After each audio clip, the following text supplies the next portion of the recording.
I'm going to show you how to go from this to this using the lights that you already have at home, but also show you how to set up your lights once you upgrade them. But first, the ground rules. I'm working in this 4.5 by 4.5 feet box. Some of us film in our bedrooms and we don't have a lot of space. So I'm going to show you myself how I make the most out of this room. This is what your setup probably looks like. It's tungsten yellow, it's not that pleasing. Don't worry, we're going to use this light from Target to fix all that. This will serve as our main light. This looks better.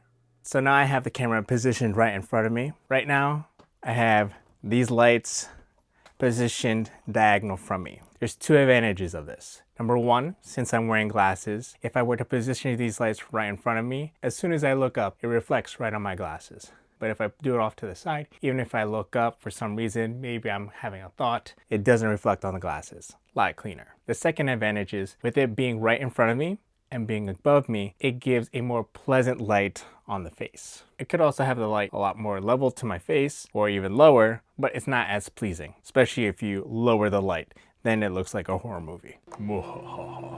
You see what I mean? Now that we established that needs to be there, now right off the bat, when you involve lighting, you also notice how things still look yellow. But what if I told you that you could actually make your whites look white and make yourself look less yellow? Let's go ahead and change our white balance. I have it set to manual right now, but let's go ahead and change it to auto and see what it does. Nice. Now that I set it to auto, now my white shirt looks a lot better, but as much as possible, we want to set this in manually. We generally want to avoid any auto white balance just because things can change. Right now, my whites could look white, but in a little bit, it could look yellow again, or green, or magenta, or bluish.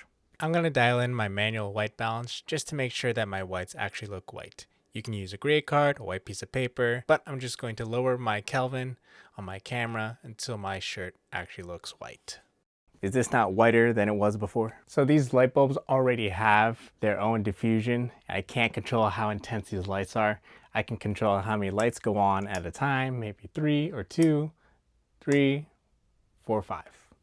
I could have it pointed directly at me, but the light is so harsh, not pleasing. Looks like it's midday and the sun is right on my face. We don't want this. Just point it up away from you, bounce the light away from you. If your face is still too dark, bring down your aperture. Right now it's as low as it can go, so I'm gonna crank up the ISO. Now let's see what this setup will look like if I go ahead and switch it with another LED light. All right, this is another household light that I found. This one was from Amazon. It's an LED light. It's a little bar LED flexible light here. And we use this for my wife's keyboard so that she can see her piano pieces. Right now, again, same principle. I have it mounted up and above. If I bring the light in too close, it's very harsh on my skin. So I'm just going to keep that out of frame and point it down to me. But it's still kind of dark and maybe that's not the vibe that you're going for. So let's actually combine these two lights and let me show you how it would look like. So right now I have both the Target light and the LED light that I took from my wife's piano. And I'm using this Target lamp as my main light or my key light and this piano light as my practical light and even a hair light. Fortunately, this light can change different temperatures. I can't change it exactly, but at least I can get it to match the same color as, or at least similar color to this Target lamp. That's ideal. As much as possible, if you're involving two different lights or even more lights in your scene, you generally want both of them to be the same color, just so that you can match the color for your camera. Again, we want our whites to look white, we don't want to look yellow, we don't want to look blue, or anywhere else in between. So what's the advantage for having two lights in your setup? Well, the key light is always going to light up your subject. The second light can do one of two things. You could either have it off to the side, you can use this as a fill light to fill the dark side of the face. But in this case, it's okay to have a little contrast here on this side. So I'm going to put this in the background to serve as a practical light. And not only does it light up the space a little bit more, making it feel less dark and dramatic, but it also keeps me separated from the background. It's lighting up the edge of my face here, and it's also lighting up my shoulder. This is especially helpful if you're wearing the same colors as your background. So if I were wearing a black shirt, I wouldn't just be disappearing into my sound blanket over here. Or for my white shirt, I'm not disappearing into the white paint here. So right now I'm using the Amaran Ray 60C. This is an RGB light, but for most people, your first light is going to be a light that shoots daylight. Just like the other lights, we're using this as our main light. What I want to highlight about this light is not so much the colors that come out of it, nor the form factor, which is excellent by the way, but the modifiers that you can put on here. These filmmaking lights, or I dare say creator lights have what's called a Bowens mount system. So you can attach different kind of light modifiers in front of your light. How much of a difference does it actually make though? Right now I'm using the softbox that comes with the light itself. So right now let me show you a comparison of what this light looks like compared to our target light and our piano light. Big difference? Is it better to get a bigger light modifier? Well, let's switch to our next one. So right now we have a bigger light and you should see that the light is even softer. Let me show you what it looked like before with the original light dome or the original softbox.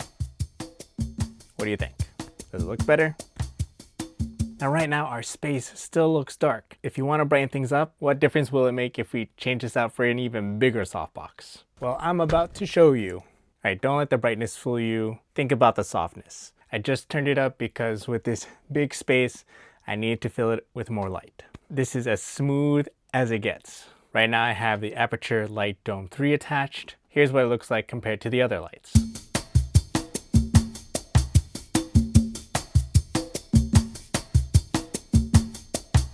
This is actually too big for this space, so what I'm gonna do is switch it out with this Godox modifier. It's nearly just as big as the surface, but it doesn't protrude out as much, so we can save space. Right now we have the Godox S85T. That's a light. This is a softbox. Same brightness as the one as before. As you can see, it has lit up the space much better. If you're shooting in this kind of tight space, this is the softbox that you want to get. Fortunately, another advantage of being able to use these interchangeable light modifiers is that no matter what brand that you buy from, as long as it's got a Bowens mount, you can fit other brands' light modifiers right on your light. Fortunately, it's the creators who win out on the light modifiers. If you got more room to play with and you want more of your background to be lit up, there's one last option. Now, before I show you our last light modifier, I want to show you what it's like to use a second light, specifically a tube light, in your background to help in aiding more separation and more interest into your shot. So right now I got the Amran 2TC, this 2-foot tube. Got it set to HSL in this RGB mode. I have this set to an orange color and I'm just gonna place it right behind me. I have this set up on an iFootage monopod for the table. So that's how it's standing right now. We have some options on how we want to set up this light. We can have the tube pointing towards the wall here, give us an orange glow right behind us. This will help separate us from the background. Again, we can change it to different colors and to different intensities. Right now, this is set to 21%. This is what it's like at 50%, and this is what it's like set to 100%. It's got kind of like a halo effect. Look, we can change it to other colors too. Green, got this blue, purple, and then for our second option, we can put this off to the side and let it separate us from the background, but also just light up the scene a little bit more. Okay, how does it look now? This right here is a lantern style light modifier.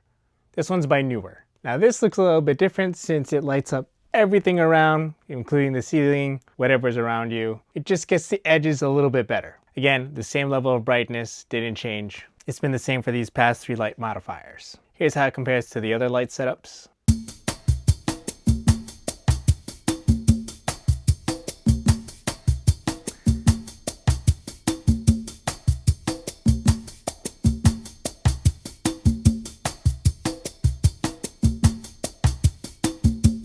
If you can only afford one light modifier, it would be the Godox.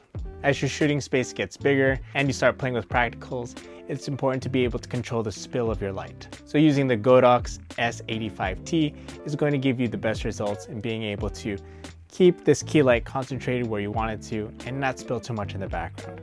Let your practicals take care of that and it will make your background look a lot more interesting. But if you love your studio space and you just want to show off everything in it, then get this lantern style light modifier as it catches everything from in front to all the edges. There you have it, all the lighting tips that you need to get started, as well as the tips for upgrading. Links to all these products will be down in the description.